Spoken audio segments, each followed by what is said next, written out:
To C digestive diseases का जो track है, माउथ से एनस तक रहता है, बड़ा लंबा ट्रैक है। मुंह से लेके नीचे तक की सभी बीमारियों का इलाज उसमें liver, oesophagus, small intestine, stomach, large intestine, liver, gall bladder, ये सारी बीमारियों का इलाज करने के लिए अलग अलग स्पेशलिस्ट चाहिए होते हैं। Under one roof they are available in Paras. उसको बीमारी को जानने के लिए जो डायग्नोस्टिक टेस्ट होते हैं वो भी सब अवेलेबल हैं। सभी लोगों की अलग अलग ट्रेनिंग होती है और लंबी ट्रेनिंग रहती है। कुछ डॉक्टर ऐसे हैं जिनका बाहर से आना हुआ है, एक रिवर्स ब्रेन ड्रेन है। पारस के आने के बाद पंचकुला में जो लोग बाहर काम कर रहे थे और एक ऐसी जगह की खोज में थे कि उनकी जो एक्सपर्टीज है उसका यूटिलाइजेशन ट्राई सिटी में हो सके, तो वो लोगों का भी वापस आना हुआ है। डॉक्टर राकेश कोचर जी जो पीजीआई में पिछले 40 साल से कार्यरत थे, रिटायर होने के बाद उन्होंने पारस हॉस्पिटल को ज्वाइन किया है। डॉक्टर बत्रा साहब 22-23 साल के अनुभव के बाद हमारे साथ काम कर रहे हैं, जो सर्जिकल ब्रांच में हैं।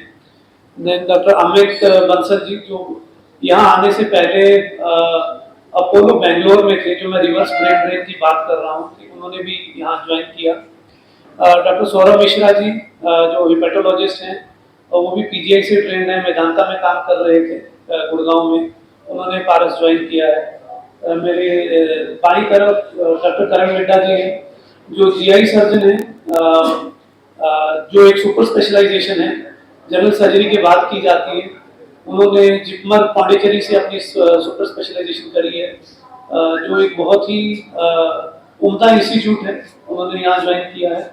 डॉक्टर कटालिया जी हैं जिनका अनुभव gastro GI GI medical side पे है और उन्होंने भी पारस ज्वाइन किया है। सबकी अपनी अपनी एक सब स्पेशलाइजेशन है, जिस वजह से ये बताना जरूरी था कि इन सब की सब स्पेशलाइजेशन का पता होना चाहिए। किसी को कोई स्पेसिफिक डिजीज है, मेडिकली कैसे ट्रीट की जा सकती है, सर्जिकली कैसे ट्रीट की जा सकती है, अंडर वन रूफ वो सारी सुविधाएं पारस में अवेलेबल है। I request Dr. Rakesh Kochar ji to take it further and explain, the expertise which he carries, and subsequently the other doctors can also, explain about their. आप सब लोगों का धन्यवाद। आप लोग इस आज यहाँ पे बुद्ध पूर्णिमा वाले दिन भी आए हैं हम सबको मिलने के लिए, सुनने के लिए। जैसा कि आपको अभी बताया कि पारस में गैस्ट्रोएंटरोलॉजी साइंसेस, गैस्ट्रोइंटेस्टाइनल साइंसेस का एक पूरा डिपार्टमेंट है, एक अलग यूनिट है जिसमें कि गैस्ट्रोएंटरोलॉजिस्ट हैं, सर्जन्स हैं और साथ में रेडियोलॉजिस्ट भी हैं। बहुत सी चीजें हैं जो रेडियोलॉजिस्ट करते हैं आजकल बिना सर्जरी के, और उनकी बहुत डायग्नोसिस में सबको जरूरत पड़ती है, सीटी स्कैन, एमआरआई। लेकिन हम लोग जो यहाँ पे हैं गैस्ट्रोएंटरोलॉजिस्ट और सर्जन्स, सबका अपना अपना एरिया ऑफ स्पेशलाइजेशन है, एरिया ऑफ इंटरेस्ट है, एरिया ऑफ एक्सपीरियंस है। जैसे कि गैस्ट्रोएंटरोलॉजी में बहुत सारे सेक्शंस हैं, food pipe, stomach, pancreas, liver, gall bladder, intestine, small intestine, large intestine. तो इन सब चीजों में पहली चीज है डायग्नोस करना। तो डायग्नोसिस के लिए हमारे पास सब फैसिलिटीज अवेलेबल हैं, different types of endoscopy, endoscopic ultrasound and routine ultrasound and other things. और उसके बाद ट्रीटमेंट के लिए बहुत सारी ओवर द इयर्स बीमारियां बदल गई हैं, नई बीमारियां आ गई हैं, बीमारियों का ट्रेंड चेंज हो गया है। जैसे पेनकेटाइटिस बहुत कॉमन हो गया है, और पेनकेटाइटिस जैसी चीज के लिए आपको एक स्पेशलिस्ट केयर की जरूरत है। उसी तरीके से इंटेस्टाइन में कोलाइटिस नाम की बीमारी होती है, जिसके लिए कि अगेन स्पेशलाइज्ड डायग्नोसिस चाहिए और स्पेशलाइज्ड ट्रीटमेंट चाहिए। बहुत सारी एंडोस्कोपी से बीमारियां ट्रीट की जा सकती हैं। फूड पाइप में स्ट्रक्चर हो, स्टमक में ब्लीडिंग हो, इंटेस्टाइन में ब्लीडिंग हो, गॉल ब्लैडर से स्टोन निकल के आ जाए, गॉल ब्लैडर का ट्यूमर हो, पेनक्रियास का ट्यूमर हो, जॉन्डिस हो जाए, तो ये बहुत सारी बीमारियां हैं जो एंडोस्कोपी से जिनका ट्रीटमेंट किया जा सकता है। और उसके लिए सबका एक्सपर्टीज चाहिए, और जितना आपको ट्रेनिंग हो, जितना आपका एक्सपीरियंस हो, उतना आप बेहतर ट्रीट कर पाते हैं। तो कहने का मतलब ये है कि एक तो जितने भी लोग पारस में हैं सारे स्पेशलिस्ट हैं, गैस्ट्रोएंटरोलॉजी में सबने डीएम किया हुआ है, जो अपने आप में एमडी के बाद एक अलग डिग्री है, 3 साल के ट्रेनिंग के बाद मिलती है। तो वो रिफ्लेक्ट करता है कि कितने वेल ट्रेन्ड हैं पारस के डॉक्टर्स गैस्ट्रोएंटरोलॉजी में।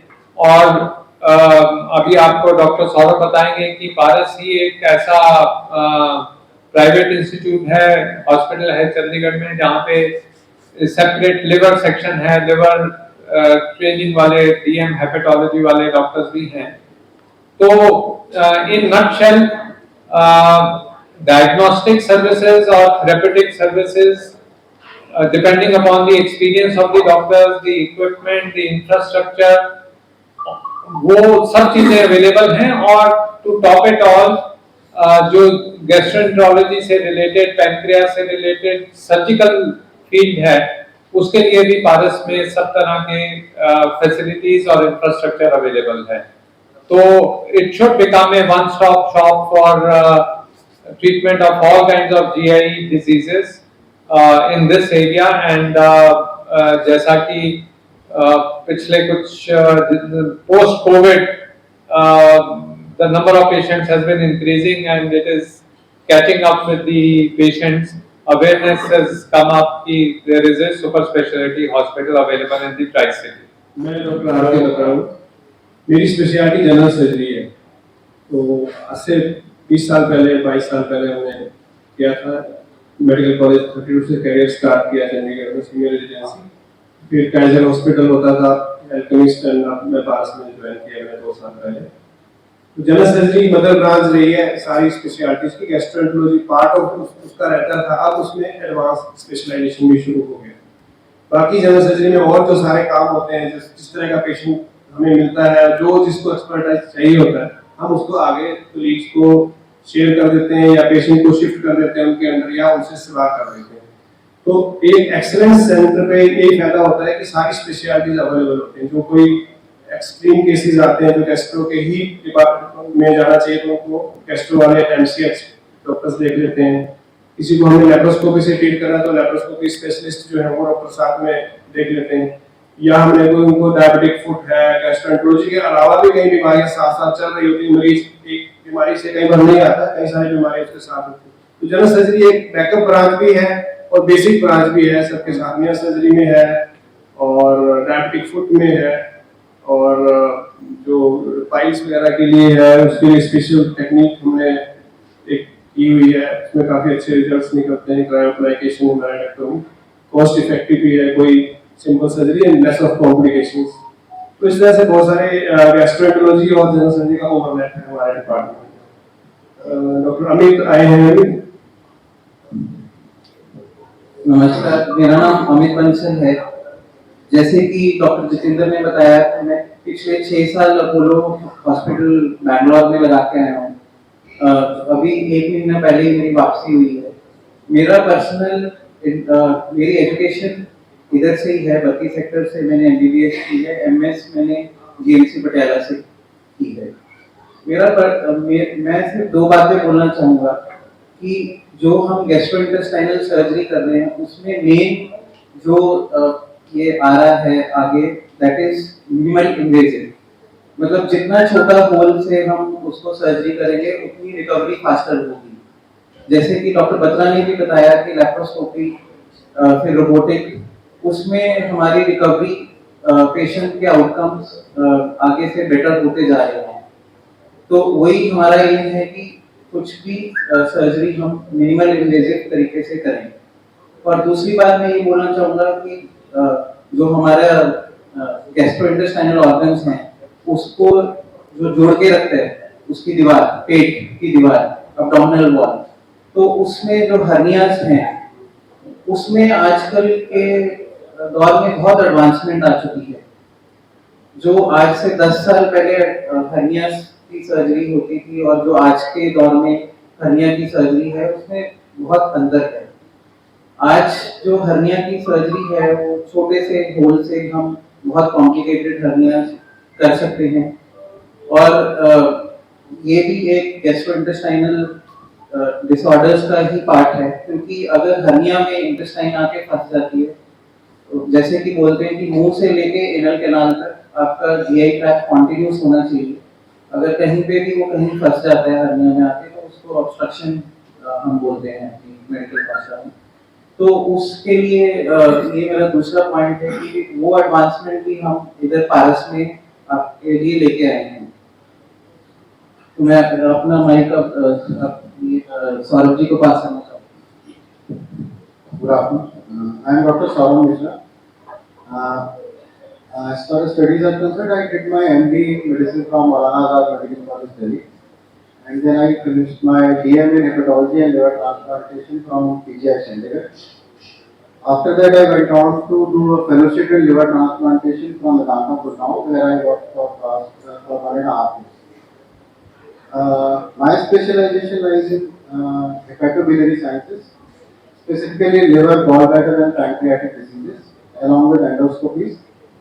At Paras, we are developing a full-blown endoscopic program where all types of advanced endoscopic procedures, including endoscopic ultrasound, now endoscope के आगे भी ultrasound का प्रोब लगा होता है, जिससे कि हम बहुत सारे एडवांस प्रोसीजर्स कर सकते हैं बाहर चीरा टाका लगाए बिना.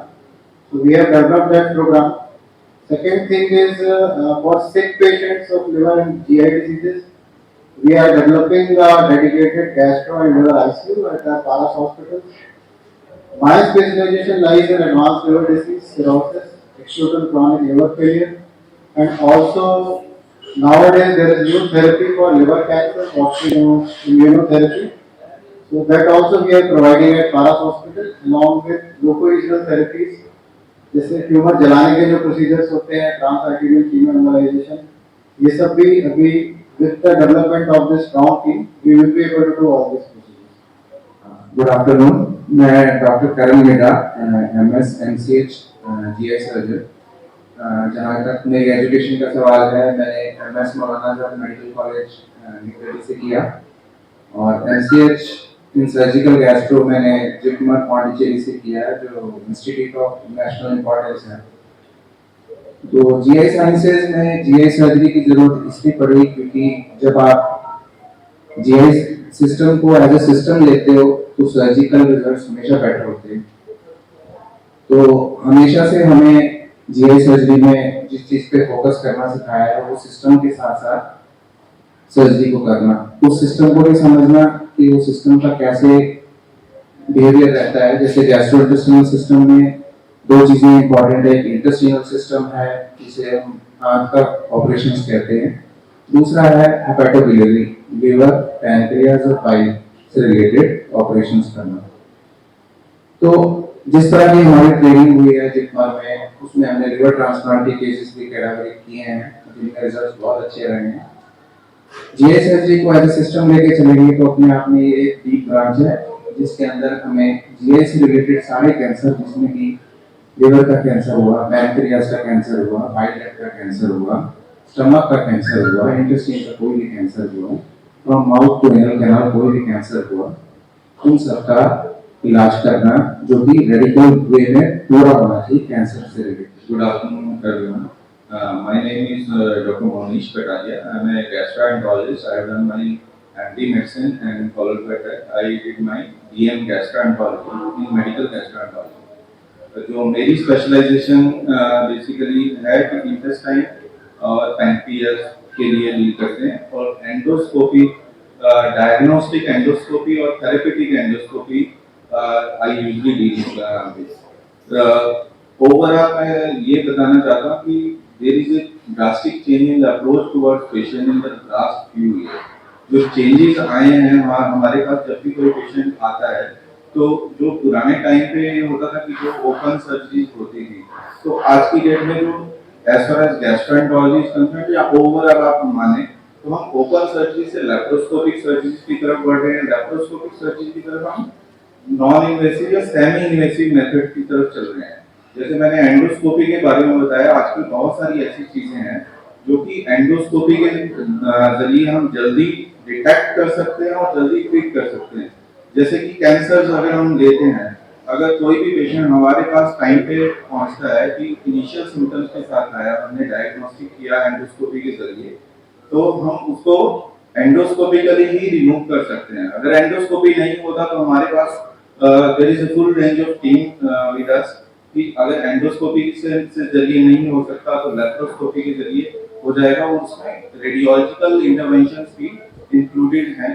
और जैसे डॉक्टर गोचर ने बताया कि पैनक्रेटाइटिस एक आज की डेट में एक कॉमन प्रॉब्लम है जो कि बढ़ती जा रही है। पैनक्रेटाइटिस अपने आप में एक जानलेवा प्रॉब्लम है जो कि पहले मुश्किल होता था। आज की डेट में हमारा, जैसे मैंने आपको बताया कि अप्रोच टुवर्ड्स पेशेंट चेंज होती जा रही है, जिसमें हम मिनिमम इन्वेसिव चीजें करते हैं। मेडिकल मैनेजमेंट होगा, उसके बाद एंडोस्कोपिक मैनेजमेंट होगा, उसके बाद लेप्रोस्कोपिक मैनेजमेंट। इसमें ओवरऑल हमारा सिनेरियो रहता है कि least days of hospitalisation and least days of morbidity, यानी कि जो सफरिंग होती है वो जो जैसे ओपन सर्जरीज होती थी उसमें हीलिंग है, healing is faster and with minimal days of hospitalisation and faster recovery.